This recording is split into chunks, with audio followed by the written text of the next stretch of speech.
ہم نے اپنی 1400 سالہ تاریخ میں اغیار کو اتنا فتح نہیں کیا جتنا ہم ایک دوسرے کو فتح کرتے رہے۔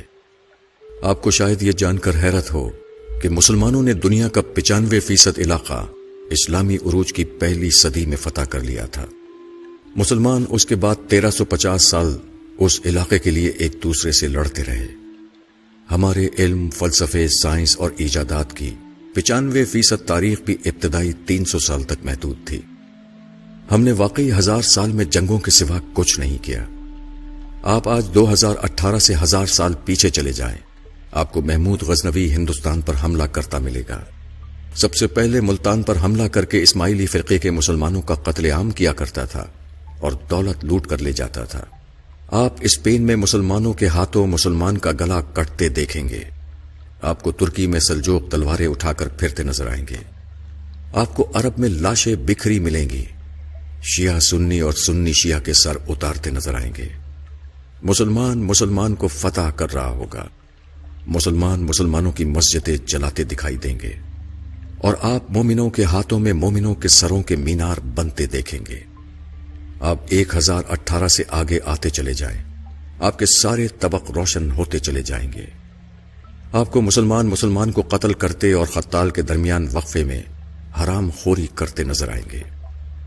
ہم نے اس کے بعد باقی 1000 سال تک حرام خوری کے سوا کچھ نہیں کیا۔ عالم اسلام 1000 سال سے کنگھی سے لے کر نیل کٹر تک ان لوگوں کا استعمال کر رہا ہے جنہیں ہم دن میں 5 بار بد دعائیں دیتے ہیں۔ آپ کمال دیکھیے، ہم مسجدوں میں یہودیوں کے پنکھے اور اے سی لگا کر، عیسائیوں کی ٹوٹیوں سے وضو کر کے، کافروں کے ساؤنڈ سسٹم پر اذان دے کر اور لا دینوں یعنی چائنا کی جائے نمازوں پر سجدے کر کے ساری دنیا کے لادینوں کی بربادی کے لیے بد دعائیں کرتے ہیں۔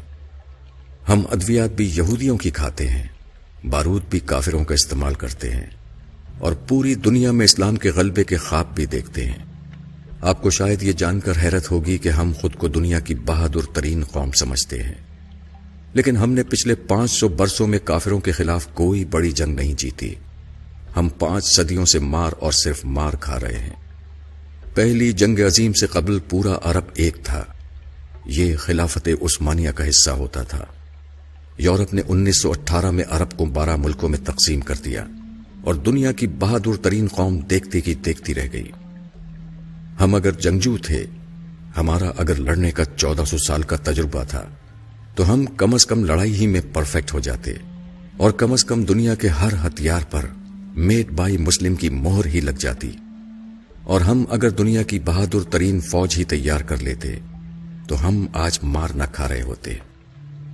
آج کم از کم عراق، لیبیا، مصر، افغانستان اور شام انسانی المیہ نہ بن رہے ہوتے۔ آپ اسلامی دنیا کی بدقسمتی ملاحظہ کیجیے۔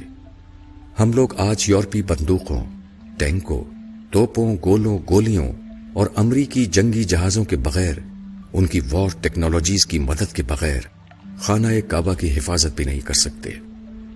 ہماری تعلیم کا حال یہ ہے کہ دنیا کی 100 بڑی یونیورسٹیوں کی فہرست میں اسلامی دنیا کی ایک بھی یونیورسٹی نہیں آتی۔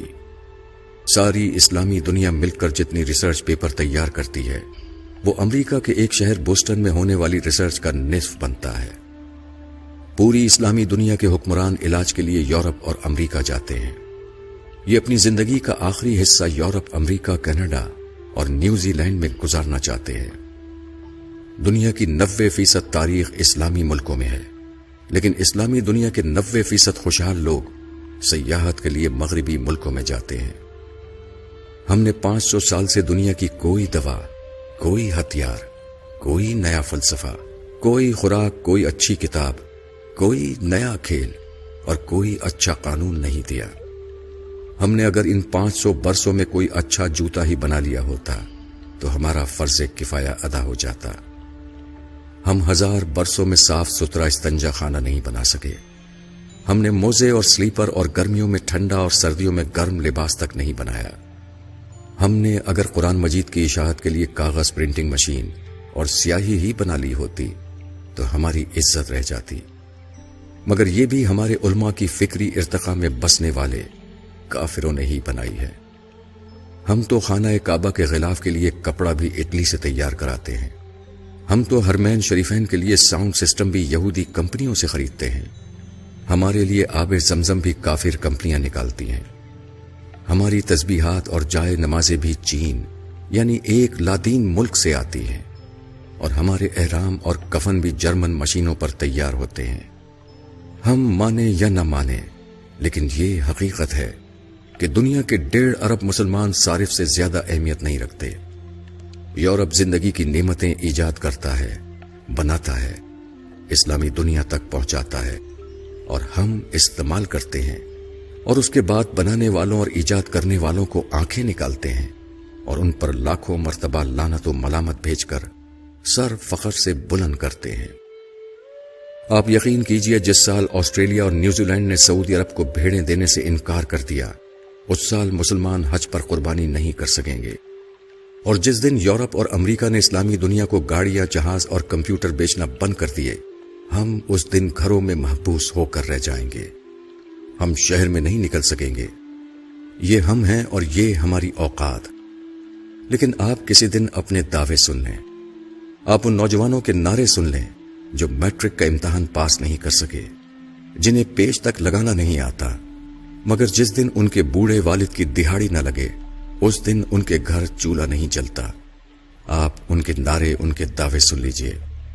یہ لوگ پوری دنیا میں اسلام کا جھنڈا لہرانا چاہتے ہیں. یہ اغیار کو نیست و نابود کرنا چاہتے ہیں. آپ اپنے علماء کرام کی تقریریں بھی سن لیجئے. یہ اپنے مائک کی تار ٹھیک نہیں کر سکتے. یہ اللہ اور اللہ کے رسول صلی اللہ علیہ وسلم کا نام اپنے مریدوں تک مارک زکربرگ کی فیس بک کے ذریعے پہنچاتے ہیں.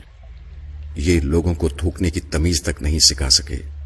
یہ آج تک ابن تیمیہ، ابن کثیر، امام غزالی اور مولانا روم سے آگے نہیں بڑھ سکے.